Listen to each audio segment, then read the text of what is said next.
Hello বন্ধুরা, কেমন আছো সবাই? আশা করি তোমরা ভালো আছো। বন্ধুরা, আজকে চলে এসেছি আরেকটা নতুন ভিডিও নিয়ে।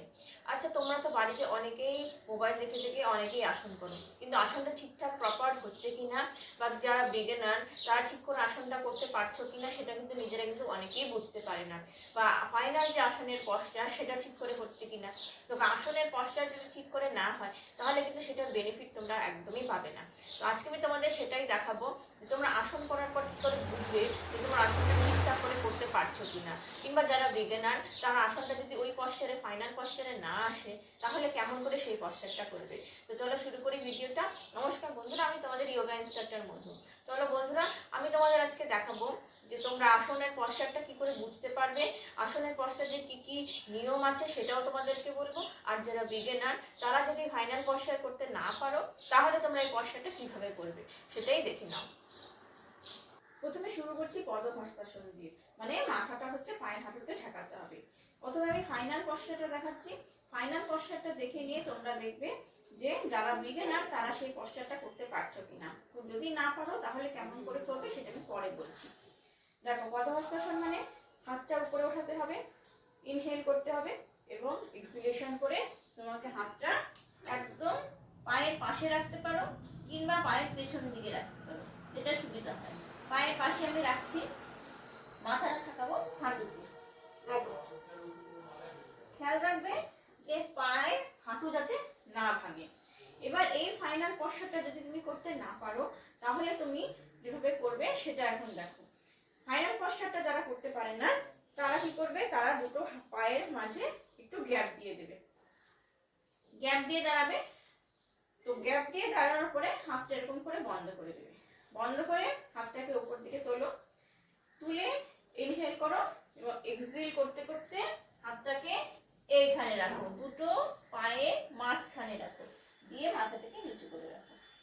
এইভাবে প্রথমে শুরু করো। আবার ইনহেল করতে করতে উপর দিকে উঠে পড়ো, হাতটাকে নিচে নামিয়ে পড়ো। যারা পদহস্তাসন ফাইনাল পশ্চারটা ওইভাবে করতে পারে না তারা কিন্তু এইভাবেই পশ্চারটা শুরু করবে। পরের আসন দেখো, পরের আসন হচ্ছে পশ্চিমোত্তানাসন। পশ্চিমোত্তানাসন আমরা কেমন করে করি, পা দুটোকে সামনের দিকে খুলে দিই, হাতটাকে উপর দিকে তুলবে এবং শ্বাস নিলাম, শ্বাস নিয়ে শ্বাস ছাড়তে ছাড়তে প্রথমে কি করবো, শরীরটাকে সামনের দিকে ঠেলে দেব এবং হাত দুটোকে পায়ের বুড়ো আঙ্গুলের মধ্যে রাখবো, মাথাটাকে হাঁটুর মধ্যে ঠেকাবো। কুমুইটাকে সবসময় এখানে লাগানোর চেষ্টা করতে হবে, কুমুইটাকে মেঝেতে লাগানোর চেষ্টা করতে হবে, মেঝেতে লাগিয়ে মাথাটা ঠেকাবো হাঁটুতে। এইভাবে আবার ইনহেল করে মাথাটা তুলবো এবং এক্সহেলেশনে আগের অবস্থায় ফিরে আসবো।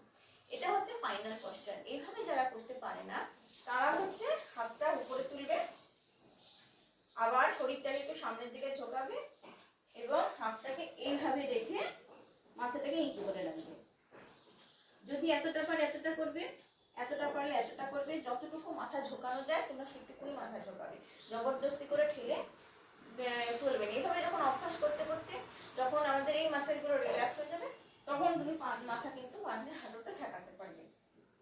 তাহলে এরকম ভাবে থাকবে, শ্বাসটাকে নর্মাল রাখবে।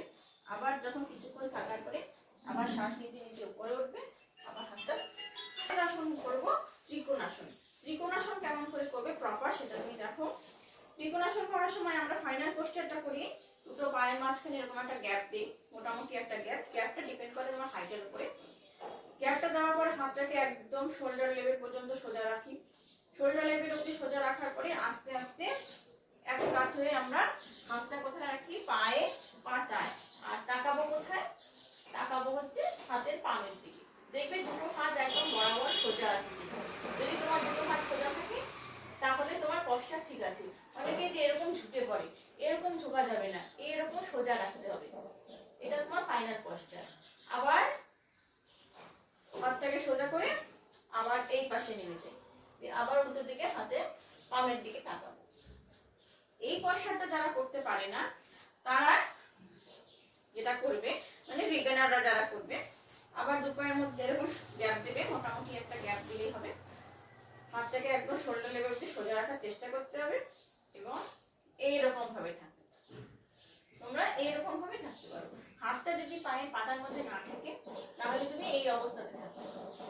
আবার সোজা, আবার এইভাবে তাকাবে শুধু হাতে পা দুটো, এইভাবে অভ্যাস করতে পারবে। এইভাবে আস্তে আস্তে অভ্যাস করলে পরে এক সময় কিন্তু তুমি নিচের দিকে ঝুঁকতে পারবে। কিন্তু বন্ধুরা আরেকটা কথা বলি, আসন করার সময় আসলে যে স্ট্রেচিং আছে সেটা যদি তোমরা জানতে চাও তাহলে আমাকে কমেন্ট বক্সে জানিও, আমি কোন আসনের জন্য কোন স্ট্রেচিং করতে হয় সেটা তোমাদের ভিডিও একটা তৈরি করে দেখাবো। পরের আসন উষ্ট্রাসন। দেখো উষ্ট্রাসন করবো আমরা কেমন করে, প্রথমে দণ্ডাসনে বসতে হবে। দণ্ডাসনে বসে এক পা পেছন দিকে করো, আবার আরেক পা পেছন দিকে করো, করে বজ্রাসনের পজিশনে আসো। তারপরে হাঁটুর উপর দাঁড়িয়ে যাও। হাঁটুর উপর দাঁড়িয়ে তারপরে একটা হাত এইরকম করে রাউন্ড করে তুমি পায়ের গোড়ালিতে রাখবে, আবার ওই হাতটা রাউন্ড করে পায়ের গোড়ালিতে রাখবে, মাথাটা নিচু করবে। লক্ষ্য রাখবে হিপটা যাতে পিছন দিকে না থাকে, হিপটা সামনের দিকে পুশ করতে হবে। এটা হচ্ছে ফাইনাল পশ্চার। আবার তুমি ফেরত আসো ওইভাবে একই রকম ভাবে। ফেরত আসার পরে এই ফাইনাল পশ্চার যারা করতে পারে না তারা যেভাবে করবে তার হচ্ছে আবার এভাবে দণ্ডাসনে বসবে। দণ্ডাসনে বসার পরে আবার হাঁটু মুড়বে। এক্ষেত্রে বলে রাখি যারা হাঁটু ভাঁজ করতে পারে না, তারা মানে হাঁটু ভাঁজ করে হাঁটুর উপর দাঁড়াতে পারে না, তারা হচ্ছে হাঁটুর এই জায়গাটার মধ্যে এই হাঁটুর নিচে একটা মোটা টাওয়াল কিংবা মোটা কাপড় সাপোর্ট নিয়ে এভাবে কিন্তু দাঁড়াতে পারে, সেক্ষেত্রে হাঁটুতে ব্যথা লাগবে না। এইভাবে হাঁটুর উপর দাঁড়ানো। দাঁড়িয়ে এবার কি করবো, গোড়ালিতে হাত না দিয়ে হাতটা তুমি কোমরের মধ্যে দাও, কোমরে দিয়ে আস্তে আস্তে পেছন দিকে ঝুঁকে পড়ো। এটা কিন্তু সেম বেনিফিট হবে। উষ্ট্রাসন করতে গিয়ে যে যতটা বেনিফিট হয় এইভাবে করলে কিন্তু একই বেনিফিটই তোমরা পাবে। এইভাবে থাকার পরে আবার আগের অবস্থায় ফিরে আসবে।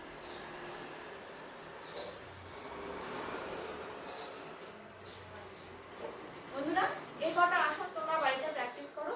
যারা পূর্ণ করতে পারো, যারা প্রপার করতে পারো তারা প্রপার ভাবে করো।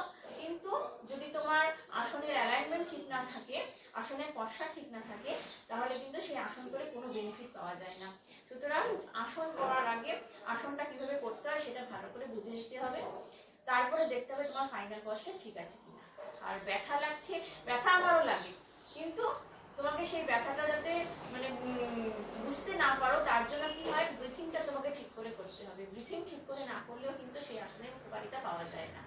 আর যারা বিগিনার তারা প্রপার পশ্চাৎ করতে না পারো তাহলে তারা যেরকম আমি বিগিনার পশ্চাৎ দেখালাম সেভাবে বাড়িতে অভ্যাস করো। বিগিনার পশ্চাৎ অভ্যাস করলে সেম উপকারিতাই পাওয়া যায়, কোনো অসুবিধা নেই। আস্তে আস্তে ওটা অভ্যাস করতে করতে একদিন প্রপার আসন তোমরা করতে পারবে। আর প্রপার আসন করার জন্য যদি কোনো স্ট্রেচিং এর তোমাদের দরকার হয় আমাকে জানিও, আমি সেই স্ট্রেচিং আরেকটা ভিডিও করে তোমাদের নিশ্চয়ই দেখাবো।